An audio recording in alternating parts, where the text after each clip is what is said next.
So bear with me as I figure this all out. And I'm trying to figure out how to get you to be able to be heard as we speak. I'm not sure if I'm going to be able to manage that or not, so bear with me. But let's get started. I apologize for the lateness. I had a little technical difficulties. And I'd love to know if you're able to hear me and if you're able to see my screen showing the PowerPoint I have up. So if anybody could type me a quick message and let me know that, I would appreciate that. So the Piscataqua region Artist Advancement Grant has been around for about 10 years, 12 years actually, and I've been organizing it, this is my 7th year. And it started with a grant that the foundation got from the Reader's Digest Foundation, the Lila Wallace Reader's Digest Foundation, called Art Builds Community. And out of that, they did a whole bunch of things in the community, and out of that, they decided they wanted to be doing more to support artists in the Seacoast area, in the Greater Piscataqua region. So they held some focus groups, and they brought together an advisory committee. And what came out of that, all of that work, was a goal to provide leadership in the Piscataqua region, really to help keep the arts alive and keep artists here in the region. And they developed the grant process, and with a purpose of providing financial support to individual visual artists and craftspeople in the Piscataqua region to promote their artistic growth. So we make an annual grant of up to $25,000 with additional grants, up to 3 additional honorariums to recognize people who may not have been awarded the grant but showed exemplary art and a good plan. And we have 3 $1,000 honorariums for that. Thanks, Jim. I'm glad you can see the screen. Can you hear me okay? Okay, now it doesn't want to. There we go. So this webinar is being recorded and will be posted on the website so that people can go back to it and refer to it or watch it if they couldn't make it tonight. And so recognizing that, I just want to be very clear that this is this year's timeline process.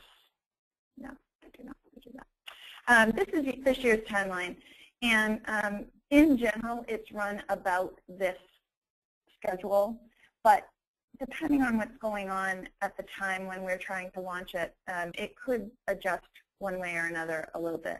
But as you all know, the submission deadline is April 30th, and once we get your grants submitted through SlideRoom, which is the online grant management tool that we use, I go through each one to be sure that everything is there that we need and you've followed all the criteria and that you meet the eligibility criteria, that you really do come from our region, and that you've included the appropriate number of work images. I check to be sure your name doesn't show up anywhere except on your initial information page, which the jurors never see. And if all of that is okay and there aren't any major problems, I don't know why that keeps coming up, I apologize. Whoops. There aren't any major problems with your grant. The first step is undertaken by the jurors that we refer to as the art jurors. We have a total of 7 jurors. 3 of them focus simply on, at the beginning, focus simply on the work images that you submit to us. So they're really looking at your artist statement, your resume, and the quality of your work. They assign a rating to it. We use a very broad rating scale of weak, moderate, and strong. We don't use numbers in that situation, and it's only a guideline. That never drives the decisions that get made, the rating processes. So if an application's art submissions are rated by 2 of the 3 jurors as being weak, the process for that applicant stops right there, and they do not go on to having the written plan reviewed. And that is because I apologize for this little pop-up window. That is because we are looking for a submission that has strong art and a strong plan. And the review of the plan is very in-depth and takes quite a bit of time. And so no matter how great a plan you've written, if the jurors feel that the art doesn't really support the plan, you're not going to make it to the final stage. So that's why we approach step 1 that way. For those applicants that remain in the pool and are ready to move on, they are moved on to step 2. 4 of the 7 jurors are what we call plan jurors. And even though they see all of your materials, their initial focus before we all get together in a room is to look carefully at your plan and your budget and be sure that, and evaluate it, and review it and evaluate it, and weigh in, again, with weak, moderate, and strong on your plan and how it stacks up. Does what you've written make sense? Do they think you can accomplish it? Have you done your research? All of that. From there, after their review is done and they've sent me their rating, everything is opened up to all 7 jurors. And they spend about another week or 2 with all of the application materials, re-reviewing and getting a feel for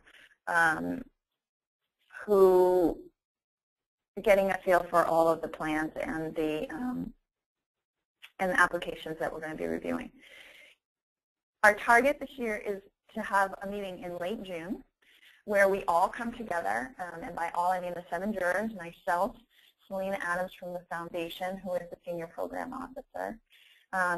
And we come together here at the Portsmouth Library usually, and we sit around a table beginning at 10 o'clock in the morning and go through each and every application. And by that time, I've compiled all the ratings to just sort them from high to low, only as a place to start the discussion and for no other reason. And we spend the day calling down the list from, who is the strongest, who's got the best combination of a strong plan and great art. And by the end of the day, we come out with the recipient. And sometimes we come out with up to 3 finalists that also get recognized, as I mentioned before. The jurors are volunteers, and they make all of the decisions. Selena and I do nothing but facilitate the process, answer questions that need to be answered, right any misconceptions that there may be, although that rarely happens, and help move the process along, because by the time we get to the last few, anywhere from, I would say, 3 to 6 applications, and that's really who it's down to. It is tough, and it's very difficult for the jurors to make a decision. They would like to give everybody $25,000, but unfortunately we can't do that. So, so they come out of that day with the recipient, and then I make a few phone calls and notify people. And that usually happens by late July. The selection has to go in front of the Foundation's Regional Advisory Board here in the Piscataqua region just to be signed off on and approved. And then I can call the recipient and say, hey, it's you. And then in September, mid-September-ish, we hold a big recognition event where we invite many stakeholders of the foundation, guests of the artist who's receiving the grant, the finalists, and all of you generally get an invitation to come and help us celebrate. So that's the timeline and process. Now I've lost my, to apologize, let me, okay. I need to get my little thing up here and see if I can unmute you, because I would love to hear from you if it's not letting me unmute you.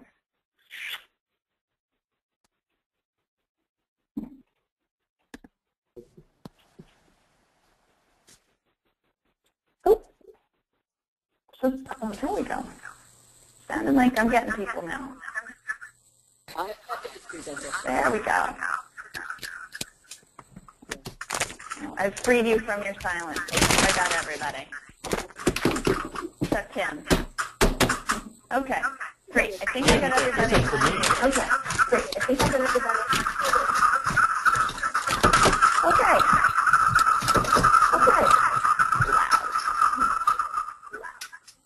Okay. I want to talk a little bit about what has changed in the application from the previous years. And this is not good. Sorry. There. There was some awful feedback there. Were you all getting that? Yes. And now it's gone. So if it happens again, I may mute you all and ask you to just raise your hand if you want to ask a question. Before I go on, are there any questions?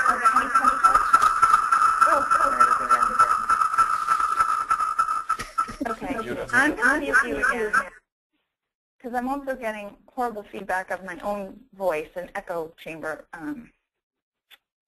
sort of effect, which is quite annoying. And if you want to just type me a note if you have a question, then I can unmute you and you can ask the question and we can have a discussion about it. I'm sorry that it's not a little easier than that. So I'm going to go on and talk about what's changed in the application. And there haven't been major changes, but we're hoping that this makes it easier for folks. And we also recognize that there were some things that we really weren't using and didn't need to be included anymore. So the first is references. We used to ask people to list 3 references of people that could speak to their art and their work and knew what their plan was about and who we could call and should we need to say, give us some more information. What do you think about this? Do you think this person can accomplish this? And what we realized out of that was that we never called those people. We don't have the staff capacity to do it before the selection meeting. And once we choose the recipient, people feel pretty comfortable with their choices. And there really isn't a need to go back and call references to make sure that all is well. So we, rather than continue in that vein, we have this year asked you to provide us 1 letter of reference from someone who can speak to your work and your commitment to art and your efforts to stay a working artist in our community and the thoughtfulness of the plan and your ability to accomplish the plan. So this is the first year we've done that. I think it's going to be a great help to the jurors, but we'll see how it goes. And I would, I'm hoping that I can get back in touch with all of you after the process and get some feedback about how the changes work for you. The second piece that we changed, we used to have you draft a 1-page financial needs statement, but the grant is not awarded based on financial need. In fact, the question of financial need never comes into the decision-making process. And every now and then we would get down to the wire with 2 or 3 applicants, and the jurors would have a tough time making a decision, and someone would say, well, read the financial needs statement. Maybe that will help us, even though it's not supposed to be about financial needs. Let us just hear. And as you might imagine, no one was any needier than anyone else. It's tough to be a working artist. And so we decided that since that is not a criteria on which we base any decisions, that it was silly to continue to request that financial needs statement. So we eliminated that this year. And again, I don't think that that's going to be anything that we're going to miss. What we have added is a brief summary statement that describes your work and why you do it. That was one piece that we sometimes got by virtue of the artist statement or by the plan that you wrote. Sometimes we would get it through the timeline.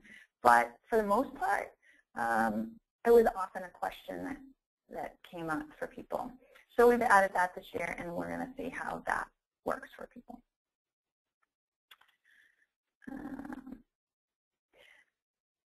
I'm going to run quickly through the applications and just the nuts and bolts of it, point out a few things.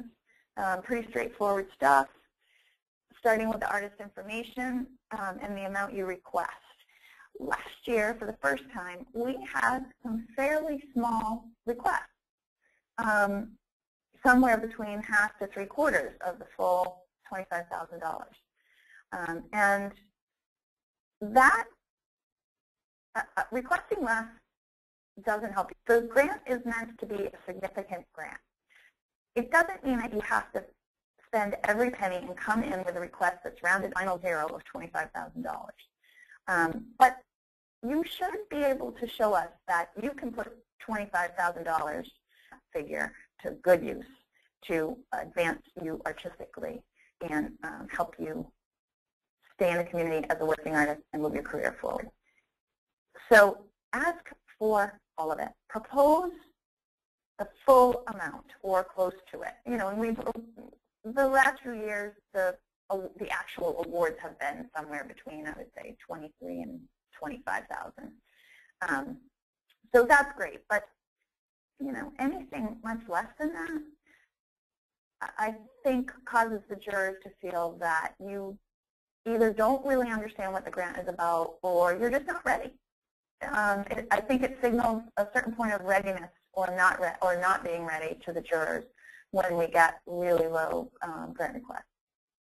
Your art discipline, that's pretty straightforward. We want to know what kind of art you make and what medium you work in. And again, the new artist summary.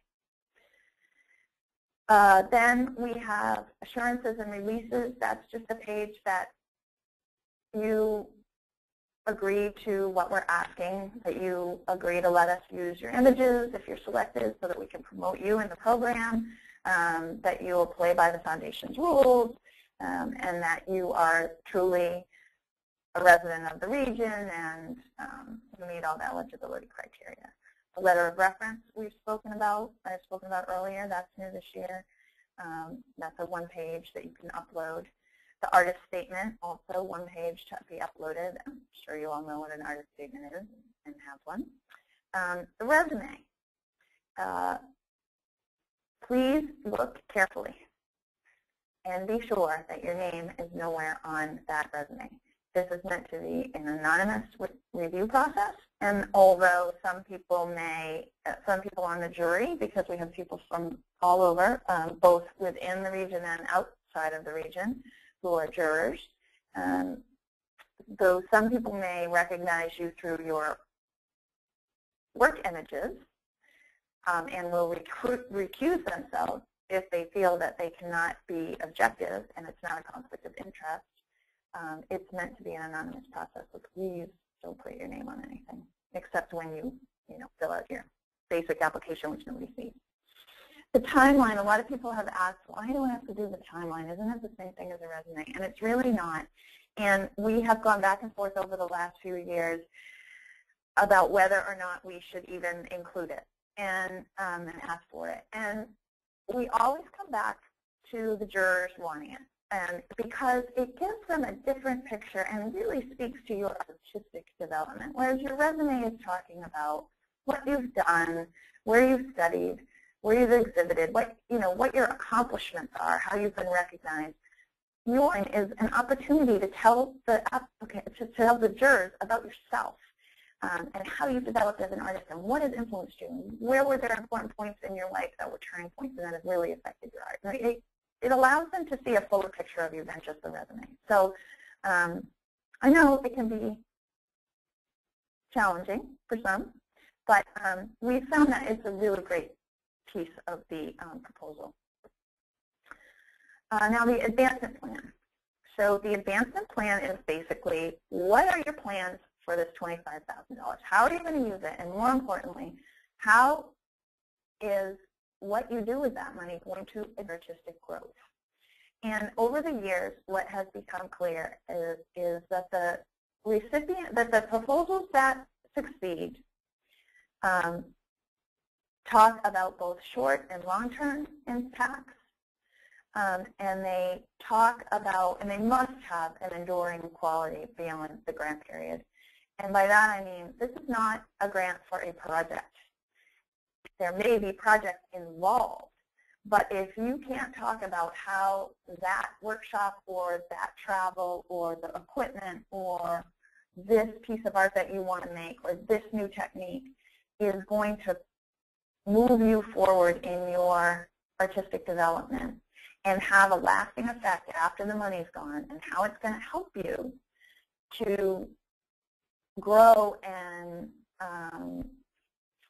grow both your artistic talents as well as your career path, it's not going to have legs for the jurors.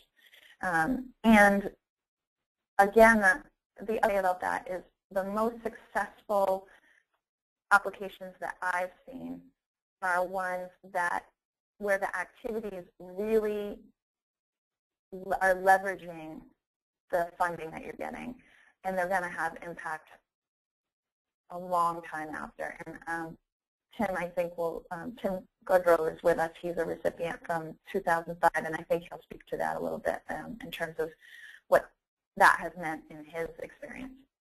Specificity. Really, really important. When people talk about plans and they're not able to be specific about them, it really casts a doubt on whether they're serious or whether they are able to pull off what they're proposing. I see this particularly when people propose going to workshops or classes. There's something, you don't have to have everything lined up and in place. You don't have to have been accepted to a certain workshop or opportunity.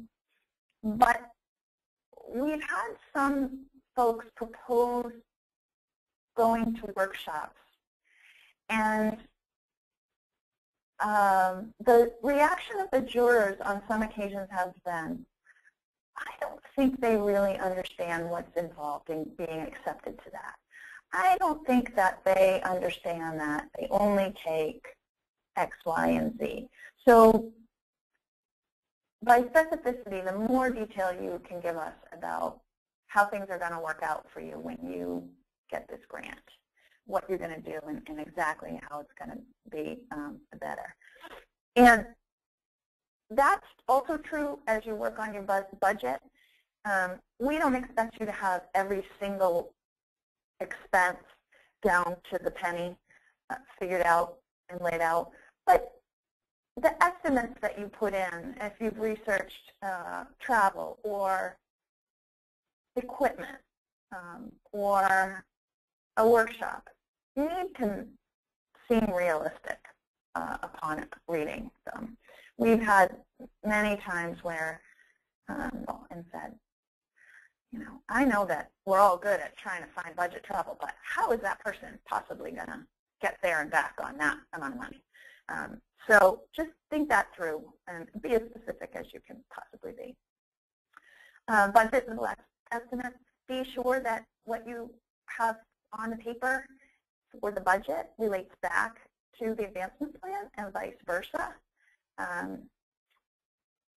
Don't put something in your budget that you haven't talked about in the advancement plan, and don't talk about something in the advancement plan that you haven't included in your budget. That looks like you haven't really thought things through. Taxes, state and federal taxes, we can't possibly advise you on that because it all depends on your own circumstances. So if you need to, you should talk to someone who can advise you, an accountant or somebody that you know that's got some financial savvy around those issues. But the taxes, the grant can cover taxes for the portion of the taxes that are the result of getting the grant, and be prepared to pay some taxes on them, on the grant if you get it. And be sure it adds up. I know that seems like a silly thing to say, but you would be surprised at how many budgets just don't add up. Check and double check and triple check. And especially if you're doing it in a Word document or you're typing it right in, sometimes the summing function can get a little wonky. So be sure that you ensure that your numbers make sense. So I will take a look and take any questions up until this point on the real mechanics of the grant before we hear from our recipients. I know Gail called me earlier and said she was having a hard time getting onto the webinar.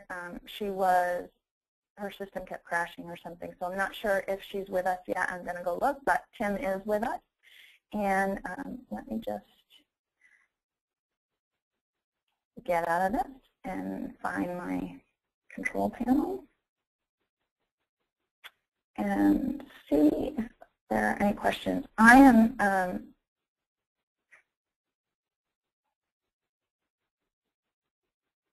you should have an opportunity to raise a hand if you have a question, and then I can unmute you and we can all hear from you. So are there any questions out there? My list keeps disappearing. Okay, hang on, Thomas. I'm going to try to unmute you.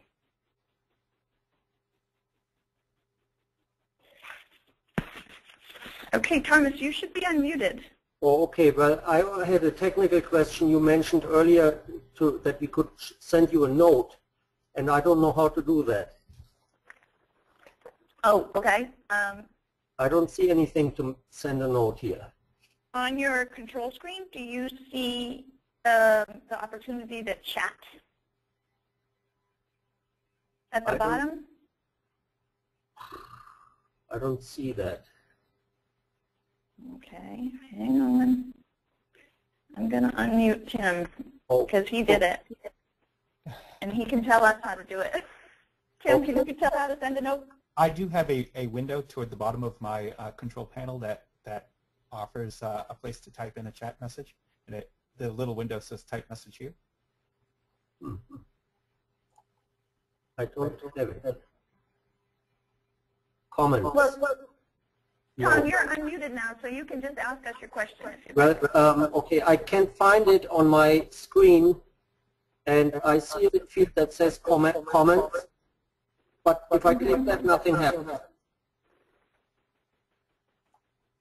I'm sorry, I'm having a hard time understanding you. It's not coming through very clearly.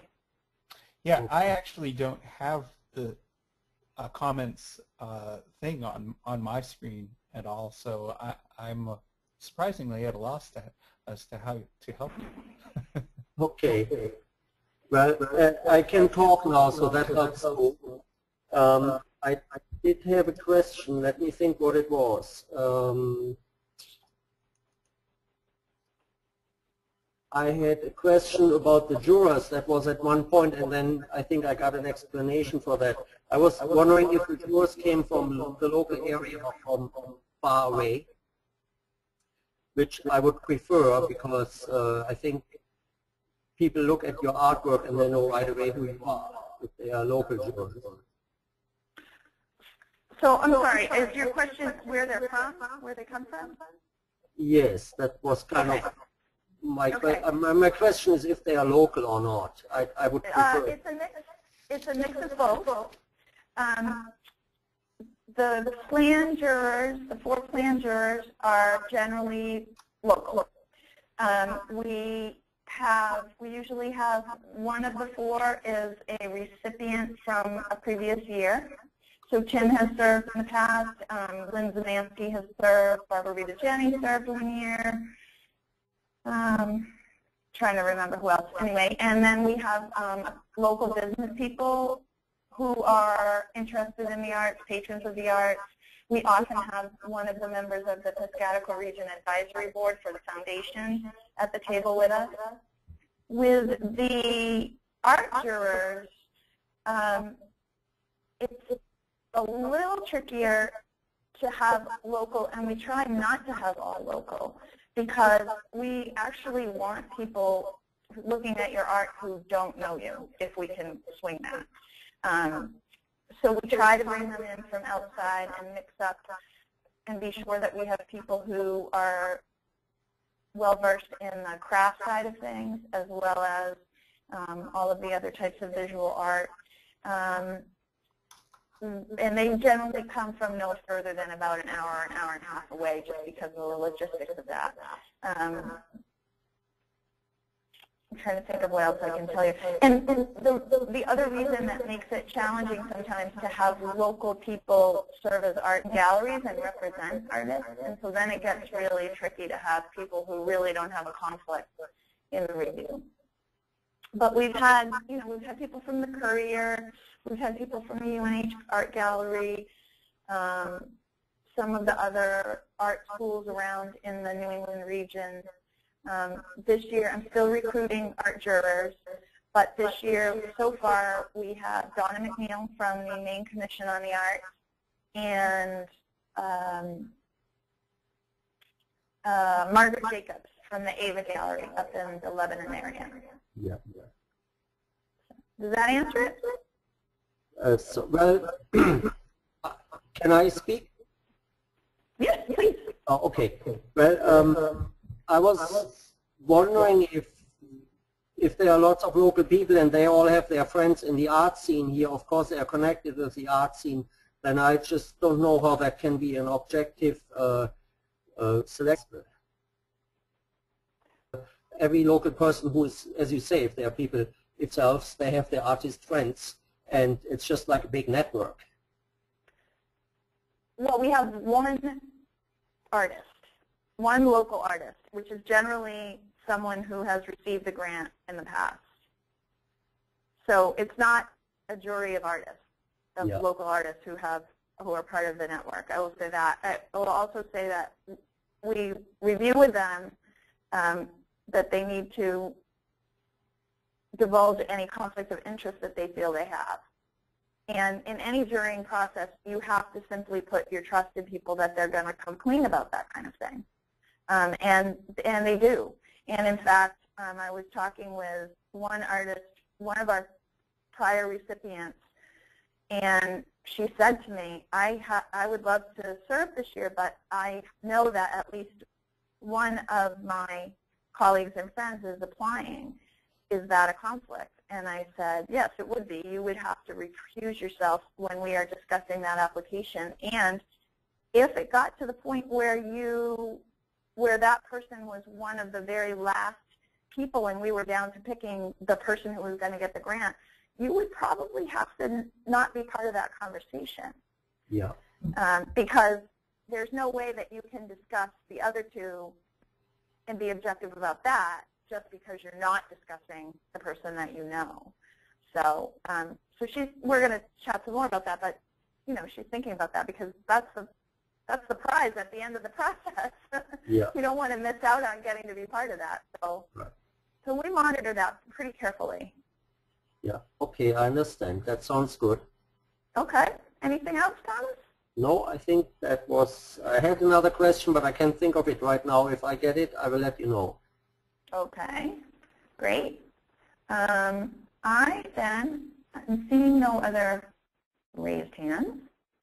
I'm going to go over and unmute Tim again and ask him to talk a little bit about his experience, both with the application itself and then his year with the grant and then since the grant. So Tim, I will turn it over to you. It seemed like, talk about what? Yeah, I know. I'll just pick up on where you were talking about the jurors, and I want to point out that the people who are selected to be jurors are professionals, and they treat this very seriously and are very professional about it. I've had the opportunity to sit on a couple juries, and while it's a small arts community and we know people, the truth is that everybody's exceedingly fair and professional, and the process is a group process. So no one person has the opportunity to put forward their own favorite friend, because it just doesn't work that way. It's really a discussion about who's got the best work at this moment and who is putting forward the best moment. And it's a very democratic process and a very democratic conversation about that. And I think that it can't see any hesitation to recommending the process, and I don't think one should feel badly about the plan jurors being from the community. And in fact, when the plan jurors read the plans, it is anonymous, and one doesn't even necessarily know who the artists are. I in fact, at one point, read a plan that was a friend of mine's plan, and I didn't know it. I completely was oblivious to that fact until the work got attached to it later on in the actual jury, and at that point, I was able to state that it was somebody that I knew. I think the process may have changed a little bit since that point in my experience, but I just state that to tell you that anonymity is a big part of the process as well. So, Maria, what do you want me to actually talk about? You want me to talk about? Talk about how you talk about your proposal and how you use the $25,000. Well, at that time it was $30,000, and that may also entail weaving in, because it's more of a story for you, I think, weaving in where each of those components led you beyond the grant period. Does that make sense? Yeah. And feel free, feel free to raise your hand if you have a question along the way, and we'll take questions as Tim goes if we can manage it logistically. Yeah, indeed. Feel free to ask questions, because the point of me being here is just that I have a lot of experience with grants, and of course, being a recipient of this particular grant, I can speak to the process and I can speak to applying for grants. So it's much easier for me to answer specific questions rather than speaking, basically, it seems like, to a vacuum here with this web thing. Yeah. So, yeah, I guess I won the grant in 2005, and I actually had applied. That was the fourth year that I applied for it. It was the fourth year the grant was being offered. And I really came to love the application process. I think that it's a big application. It's pretty intense. It asks you to really think about things, and it asks a lot of you. But I think that's worth something. They're offering a $25,000 grant for you to use to fund your artwork, and that's really powerful. It's really wonderful. And I think we have to do a little work for that. And for me, that process of applying for the grant, I remember when that year in 2005 when I was actually successful, I looked back at my previous applications and I thought to myself, I actually wouldn't give myself the grant the first or second time. For me, the act of making the application, the act of actually going through the process of doing my work and building on my plan over years was a really valuable thing. So when I actually made my first application, I set out a plan for myself in terms of where I wanted to go with my artwork and the things I wanted to accomplish, what my goals were. By the second year, I was actually in the act of living that plan just without the grant funding. As best I could, I was moving forward on those things. By the third year, I was continuing to evolve. So my plan adapted because where I was in my artwork and what my goals were shifting because I was moving along on those things. And so the actual act of doing the plan for me was really powerful because it helped me move my own career along. And then really when I was able to have the funding, it really helped me launch that money really helped me leverage the opportunities of where my work was at. And so I think this process is really valuable. So I encourage people to take it seriously and realize that you can gain a lot of benefit from it even if you don't succeed in winning the grant this time. And each year there's a new person that wins. And so there's probably one less person that's competition, so as time goes on, your odds of winning get better and better, don't they? So anyway, I recommend the process. I think it's valuable to think through what your goals are. I also think it's important to think big. $25,000 is a lot of money, and I think from the perspective of a foundation that's making an award like this, they want to put that money where it's going to make a difference in somebody's career. So they're not really, the jurors aren't really going to be as interested in things that aren't thinking big. They aren't going to be as interested in things that aren't really going to propel somebody's career forward. What they're looking for is, where's the biggest impact this particular time for this particular artist. And so, I encourage you to think through what your goals are and make a plan for it, and then figure out how that grant can help you do that. And that can take a lot of different forms. The recipients over the years have done radically different things. In my case, what I was proposing, I had several prongs to my approach. So part of my proposal was for equipment to help me continue to do the work that I was interested in doing. Some of that grant money was used for research and travel so that I could go to some conferences and workshops to network with other artists and peers. And then part of that grant money was specifically set aside to, as income to help me support a year's worth of doing work without so much of the burden of generating an income, with some job.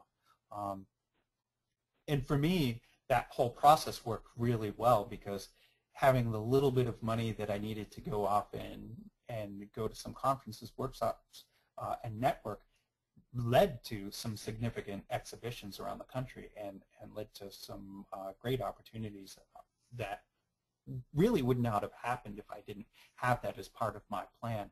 So I actually, without getting too specific in the actual plan, I had a very comprehensive plan for what I wanted to do over the course of a year, which was very specific in some art projects that I intended to work on and complete, some places that I wanted to go, some people I wanted to meet, things I wanted to very specifically accomplish and learn during that time, and what I anticipated the end of that year would be for me, and then where I would go with that.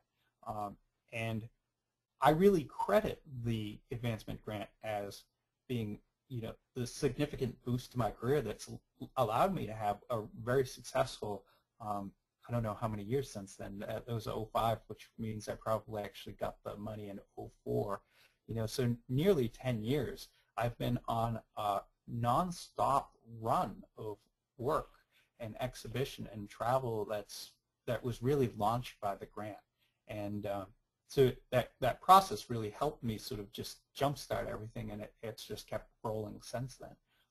So I appreciate the foundation support immensely, and I can't speak enough about applying for it and even receiving it.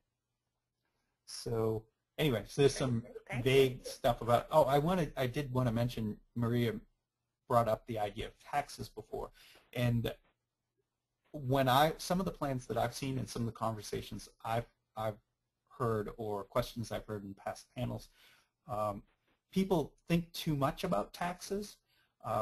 You know, it is wise to talk to an accountant and or somebody who knows what they're doing, but your artwork is a business. So if you use your money for, you know, buying tools and materials, you know, that will reduce your tax burden considerably, because, you know, you're going to pay taxes on the profit of the grant. So when I won, $30,000 was not my profit, so I didn't pay taxes on $30,000. I paid taxes on a much smaller portion of that, because in fact I sunk much of my grant into equipment and travel, so that, you know, my tax burden was much smaller than you would guess. So I bring that up because Maria mentioned taxes, and I've heard these questions before, and I think people tend to overthink the taxes or put too much weight on the taxes.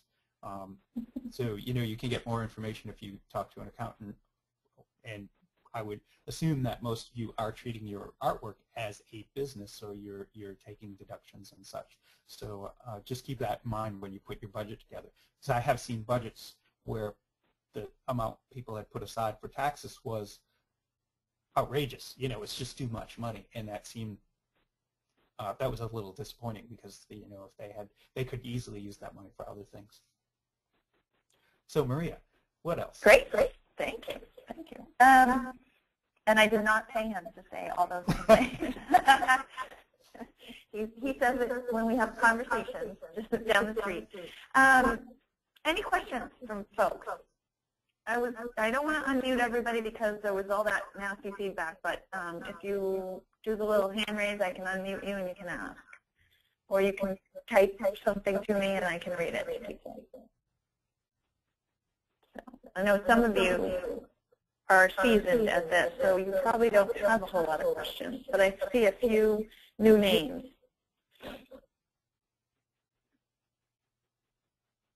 Nothing. Okay. Well, I'm gonna. Oh, it's not letting me show you my last screen. All right. There we go.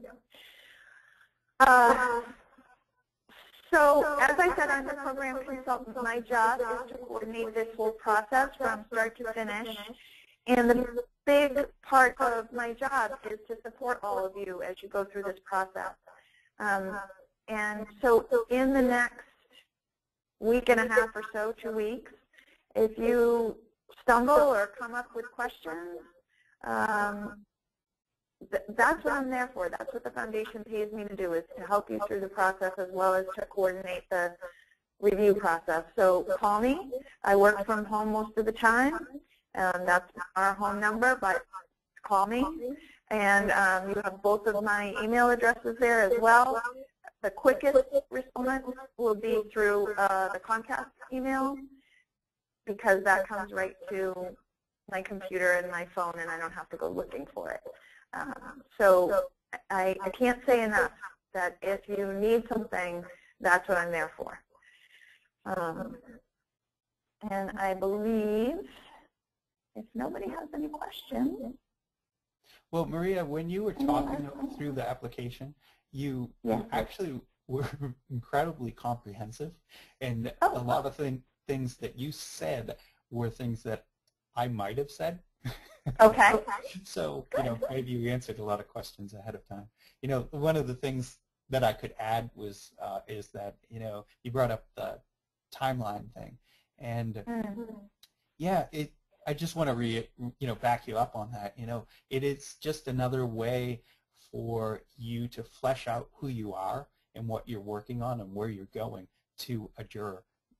You know, because this plan thing is ultimately, it's a very two-dimensional thing, and anything that you can do to fill in what your vision is, because ultimately you've got a fairly limited amount of space to tell your story and tell what your plan and project is. So any opportunity you have to fill that out and give a juror a bigger picture and some insight is incredibly valuable. So I encourage you to take advantage of the opportunity of the timeline. I'm glad you mentioned that, because I think that it's an opportunity to show, as well as to show your development and who you are and what has influenced you along the way. It's also your opportunity to show your follow-through on things and your ability to accomplish things, and to sort of show the jurors a vision of, oh, this person is proposing this stuff in their plan, and look at what they wrote in their timeline. I believe that they can do this, which is not something a resume does. There might be some accomplishment on your resume that has a whole story behind it that we'll never know. But if you speak to it in the timeline, then we get a clearer picture of a challenge you might have had, or you know, something unexpected to happen that turned your art in a different direction, or turned your career down a different path, or something like that. So, can I interject? The year that my application was successful, one of the initial criticisms with my application was that it seemed too grand of a plan. That it seemed like, is it possible this artist could actually do what they set out? And it turned out that because of the supporting things that I had in there, it revealed that what I was planning was within my capability. So, you know, that helped me overcome, you know, even though I wasn't present having that conversation with them, my plan, my application had enough material that could overcome their initial reservations about what I was proposing that I would do. And that also brings up a good point, Tim, that at the end of the process, well, let me back up a little bit. During the selection process, I take furious and as comprehensive as possible notes on everything that the jurors discuss about each application. So during the art review, the jurors are asked to provide commentary on the art that they're looking at and any feedback that might be helpful to the artist. And then beyond that, if the application progresses to step 2 and the plan is reviewed and all the supporting materials are read, they also provide comments back to me in the slide room, in their portion of the slide room, but also I take furious notes in that selection meeting. And then I take all that and try to put it into English so that if you want to see that at the end of the process, that's available to you. We don't just send it out. You do have to request it. But we are happy to share the feedback from the jurors so that if you apply again, you can see what they liked, what they thought might not make sense, what they doubted. And I think that that's been pretty helpful to people in the past. If you have applied in the past and have requested last year's or even prior year's feedback, and you want it now, just send me an email and I'll pull it together and send it to you. I'd be happy to do that. So. Anything else, Tim? Well, I would say just, there can only be one person that is successful per year, and I know that it can be disappointing not to win. I go through this all the time when I apply for grants, and sometimes I'm selected, sometimes I'm not, and you have to just keep in mind that the jury is, it's a little subjective. Everybody tries to be objective, but some people like some types of work and some people like other types of work. The goal is to find the best person in the pool who's ready for this kind of award at that time. And I would take the the opportunity to keep applying to things and keep applying to this grant, because I think it's a really important and really helpful award. And don't be too discouraged if you don't win it this particular round. I think you can gain a lot from the process, but their goal is to find the best person at the particular time. I'm repeating that, but that means that you could be close, or you might be the one that's best positioned for it the next time around. And so don't get too discouraged because there's only one person. And I try to have that kind of attitude when I apply to things. So when I do get the inevitable rejection letters, it doesn't frustrate me too much, because I keep applying to things and I'm successful more than I actually would expect to be. So just keep applying, keep up the good work. Great. I'm sorry that I couldn't help Gail get connected with us. She would have, I'm sure, given effective, and hopefully sometime in the future we can have a little chat with her as well and post it on the website. But if there are no questions, we can wrap things up. You'll be done a little earlier than planned. And this webinar has been recorded and will be posted in the next few days on the Foundation's website. I believe it's going to be right on the page that is for the Artist Advancement Grant. And so you can access it and go back and listen to pieces or look at the slides again if you need to. And again, I just really can't say enough that if there's something that I can be helpful with, please get in touch. And thanks very much to Tim for his time tonight and the information he shared. And thanks to all of you for joining us. And I look forward to reading your applications. Good luck and good night. Thanks.